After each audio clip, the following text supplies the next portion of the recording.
Second Amendment family. It's Will here today. I just want to do a couple of quick videos. The first one here is just going to be a discussion.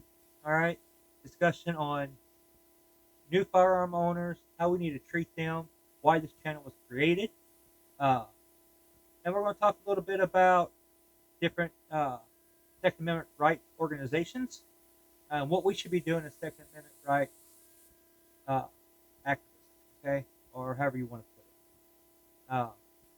So the first thing we want to talk about is new gun ownership. So obviously, over the last year and a half, the gun sales have went out of this world. All right. So with that being said, uh, there's a lot of local gun stores and even the big box chain stores that may not have a 6P320 M18 in stock. They might only have a Ruger uh, Max 9.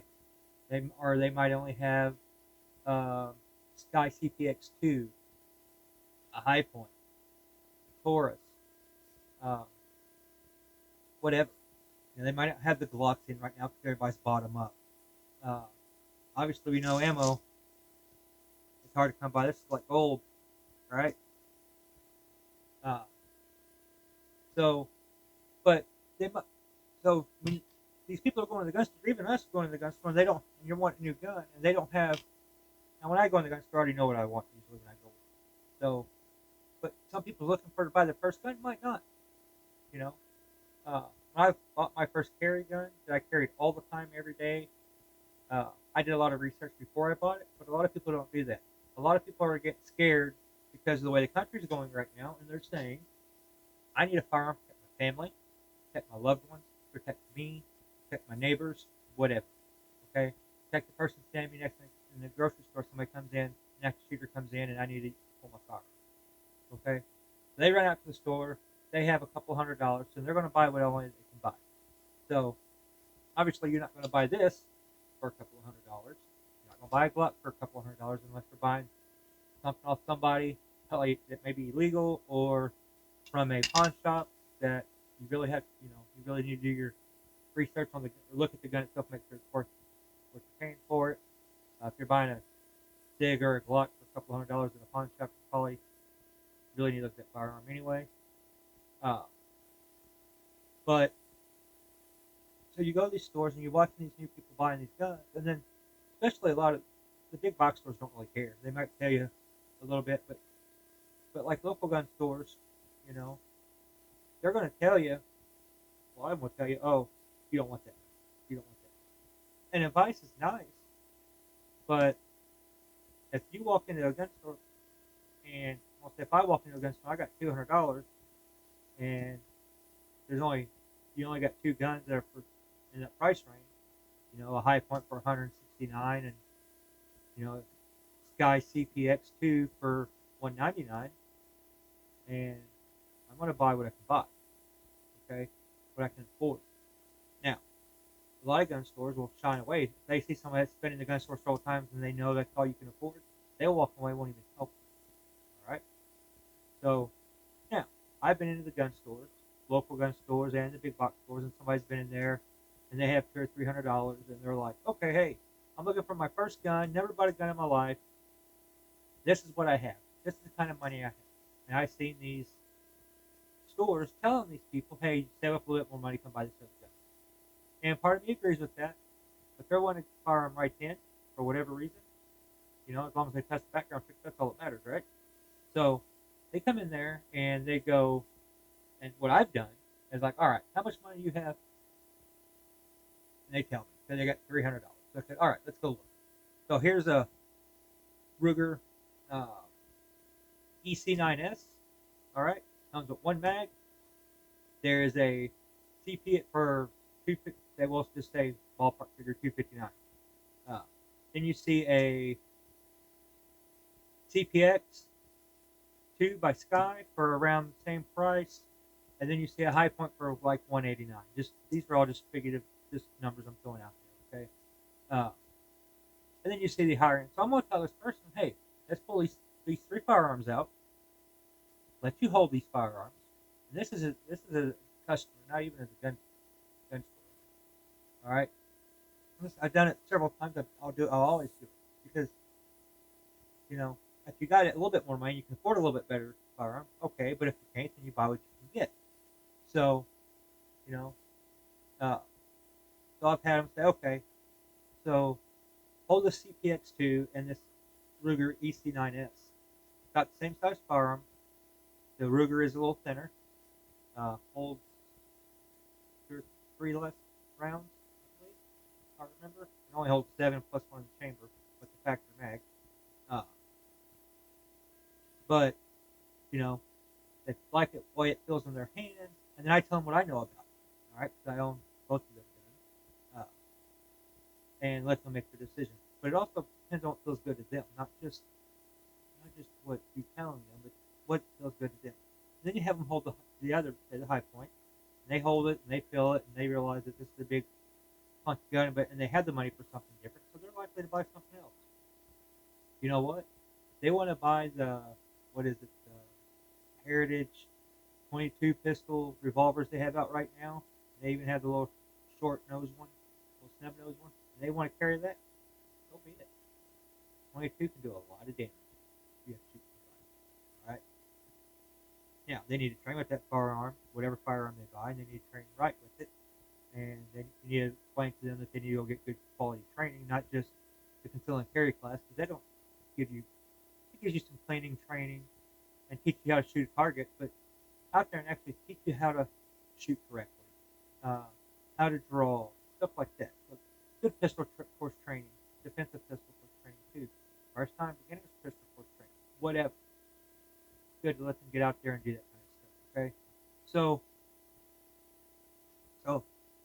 part of the reason this channel was great is because we've seen, and we still see, me and Dale both see that where people are talking about people about the guns they buy or the holsters they buy.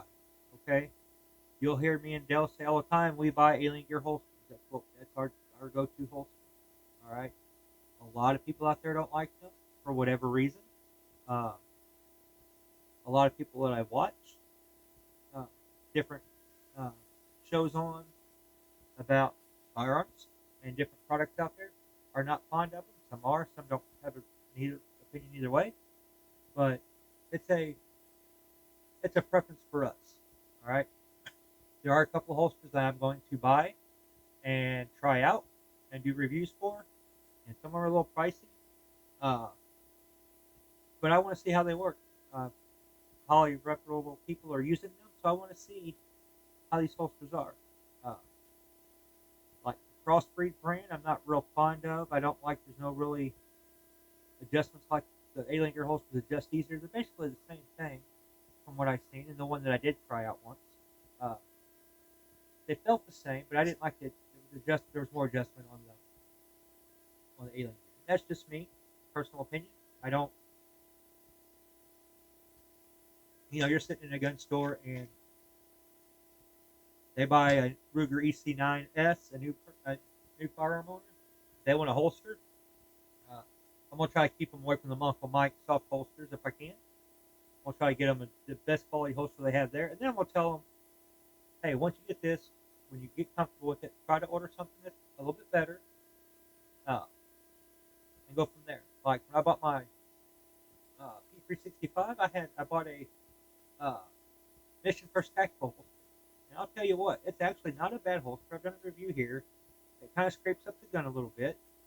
But what I don't like about that one is because they don't have a pad. This is the Appendix Carry for the Shapeshift from Alien Gear. On the Mission First, it's all Kydex. It's got a big bulky clip on it. Say like this. But it which works great. But there's no sweat guard on it, so your firearm sits right against your stomach, and it will start rusting. You have to watch it. Take care of it. All right. This stuff you need to let people know. So let's do our part and make the new firearm owners, make them feel comfortable, make them feel welcome. Don't put them down in these groups when they ask these questions. Questions that you think they should already know, or questions that you think are silly. If they're asking them, maybe there's a reason they haven't been trained, right? Let's train them. Let's teach them. Let's show them. All right. Let's do our due diligence to make these people better firearm owners, all right? Make them safer firearm owners, make them a good shot if we can. Do what we teach them. Teach them to dry fire practice all the time. But when you teach them how to do dry fire practice, you need to tell them to have empty mags and no ammo in the same room. Okay? Uh, so it's just stuff we need to do. It's stuff like that. Uh, when I talk to any about firearms, the first thing I talk to them about is, obviously, I've unloaded this firearm. It's clear, no matter what, this firearm is always loaded. All right? That's what I teach them. So I tell everybody that I talked about firearm safety. When they're buying a first firearm, even though they're not, it could be another firearm, what we talk about. Talk about keep your finger off the bang switch. Keep your booger picker off of it. Whatever. Only point your firearm at what you intend to destroy. All that good stuff. All right, we go over that. I talk to them about all that kind of stuff. Okay. So there's another part of owning firearms that we need to think about. All right. So we can all sit here and we can all get on Facebook, we can all get on Twitter, on Instagram, whatever, and talk about how we support our Second Amendment right? We have all these guns and we got this ammo or whatever. What are you doing to help protect your rights? All right, something to think about. Do you call your representative? Do you call your local your governors for your states? Do you call your senators to try to see what their views are on the Second Amendment? I have. I haven't much in the past, in the last few years, as I used to. I actually made a phone call the other day, just because. It's real simple, guys. All you gotta do is call the Capitol switchboard and tell them who you want to talk to, who your representative is, who your senators are, and they'll patch you through. All right? And you'll get somebody in the office 99% of the time. All right? That's not them.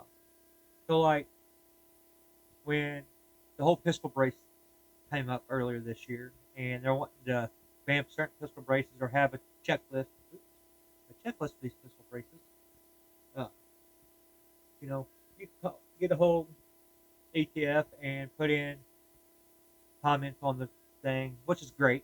That was great to do because I've done it several times. Because right now I have a 300 blackout AR pistol, and obviously I'm unarmed right now, so I can still use that. Shoot. Currently we can shoulder them still, so but what it is.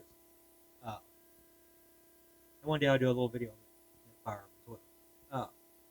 But you can also call your representatives and talk to them and what their thoughts about it are, so they can do their part. All right. Don't just be a keyboard warrior and type on Facebook that you're for the Second Amendment. We got to do our due diligence and take care of the Second Amendment. All right. So obviously that goes for elections. And now I've got a lot of people out there that believe in guns, but they vote opposite of what I do. Each their own. I don't care. But they're scared to call a representative because of the way they believe. It can't be that way. If you want to be able to keep these, we gotta do what we have to do. Okay. That being said, know who your representatives are. Know who your senators are. All that good stuff, and get a hold of them when you need to. Let's do our part. Also, you can join different organizations. You got the NRA out there, which the NRA right now is in a little bit of, let's say, trouble. Yeah, we'll say trouble right now. They're hurting right now. Okay. Then you got the Gun Owners of America. You got the Firearms Policy Coalition. Then you have your Second Amendment Foundation. The big top four. All right. But look into your state and see who in your state has, what organizations you have in your state. Okay. And get involved with them. So, like, I live in Missouri, and we have the Missouri State Firearms Coalition. And I'm not going to lie, I have not joined them at this point because financial reasons. I'm not going to lie. But I've talked to them lots of times. I've dealt with them over 10-year periods, not probably 7-year periods. Okay. I support them. I've donated to them. I have not joined them. I will be joining them. But all these organizations are really cheap to join. All right. Uh, NRA, you can join for like 40 something a month. A lot of times you get that down to 34. Get a little free gift, whatever. I did when I joined one time, or when I redid my thing. I got a little backpack. Uh, it depends on if you do yearly or lifetime membership, whatever. Uh, those are lifetime or yearly numbers, not monthly, by the way. I'll give you some numbers here in a minute. But like Gun Owners of America, it's $20 a year, or $500 for a lifetime. All right, so not a lot of money. Uh, they use the Gun Owners of America, an awesome group. Uh, so look into look into all these. See what's best for you. See what you think they're all stand behind the Second Amendment. So that's what really matters. Join them all if you can. Why not? Right? Help pushes our cause, and they're there in Washington fighting for us. Okay. So a lot of these guys like Gun Over America, a lot of them are lawyers out there pushing for us. So that's awesome. Like Firearms Policy Coalition is 25 a year. The Second Amendment Foundation is 15 a year. The Missouri State Firearms Coalition, they got 3 different tiers. They got a $35 tier, $75 tier, and a $125 tier. Then they got a $1,000 yearly membership. But if you can join them, if you can afford to join them, join them. It's great. There was a gun shop one time I heard about that anybody that bought a firearm, the gun shop paid a yearly membership for you. Now, for the NRA. Now, the NRA has I think it's a $10 membership. You don't get a whole lot for it, but there is a I forget what it's called. I'd have to look it up. But they do have that. Okay, so just something to think about. Something I think we all as gun owners need to do. Myself included, I need to do it more myself. Uh, I watch a lot of different gun shows, gun podcasts, stuff like that. Especially right now since I'm not working because I can't. So I'll watch a lot more of them than I usually do. But I'll watch them even before that. I like to watch War Report Society, Gun Talk, Coin Noir, TikTok 45, which is more about shooting, but he talks about the NRA and all that kind of stuff too. And Demolition Ranch, stuff, all these shows that's out there. But a lot of these shows like Gun Talk, Polion, they'll give you good information. Warrior Poet Society, they give you good information about what's going on in current times with our Second Amendment rights. So that gives you something to call your representatives about. When you do, it's real simple. You gotta do it tactfully. That's one thing you have to do. You can't just start griping and complaining and our government's just like Hitler right now. You gotta go in and you gotta say, hey, whatever the issue is. Here's my stance on it. Be polite, be courteous. That's how we're gonna get anywhere. Okay? So but we gotta do things like that to keep our rights, of course. Okay? If you have any comments, if you have any feedback on any of what I'm talking about right now, put them in the comments so we can talk about them, we can discuss them. I can do another video on it. Dale can comment on it as well. All right. We just want to make everybody aware of new gun owners and where we got to remember what it was like for us. Okay. We didn't know a lot. Some of us grew up around guns all of our lives. I know I have. I know Dale has. But a lot of people just bought a gun in the last couple of years, so they don't have a lot of training. All right.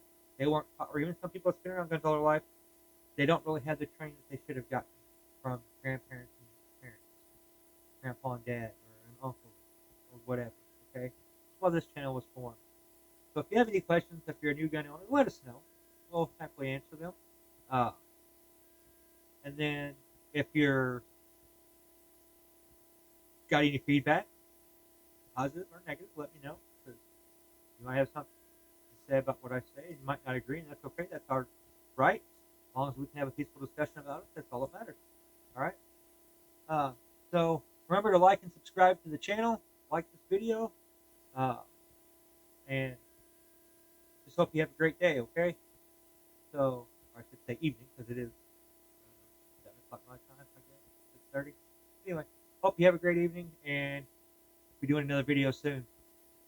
Always carry safe, train hard, train smart. Have a great day.